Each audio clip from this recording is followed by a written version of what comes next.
যে জামাত নেতাদের হত্যাকাণ্ডে মানে ফাঁসির যখন রায় হয়েছিল, আমি নাম প্রকাশ করছি না, এটা আমার হয়তো বলা উচিত না, নৈতিকভাবে এই কথাটা আমার বলা উচিত না। আমার তৎকালীন আবেগী বিভাগের একজন বিচারপতি, জ্যেষ্ঠ একজন সিনিয়র মানুষ, ওনার খুব সুনামও আছে। এক বিয়ের দাওয়াতে উনি আমাকে বলেছিলেন, কসিম সাহেব, আমি আপনি জিজ্ঞেস করেছিলাম যে স্যার আসলে কি, কসিম সাহেব এগুলো তো সব একুইটেলের মামলা। উনি নিজে বলেছিলেন, আমরা কিন্তু দেখেছি যে যাবজ্জীবন কারাদণ্ড হয়েছে, তখন গণ আদালত বসানো হয়েছে, শাহবাগে আপনার গণজাগরণ মঞ্চ তৈরি করা হয়েছে, জুডিশিয়াল এনার্কি তৈরি হয়েছিল, সৃষ্টি করা হয়েছিল আমাদের দেশে। গত 15 বছর আইনের শাসন বলে কোনো কিছু ছিল না।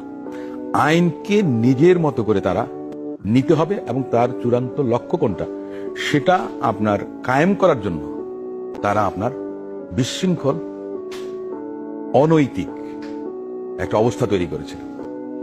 পরবর্তীতে কি হয়েছে, আইন সংশোধন করা হয়েছে।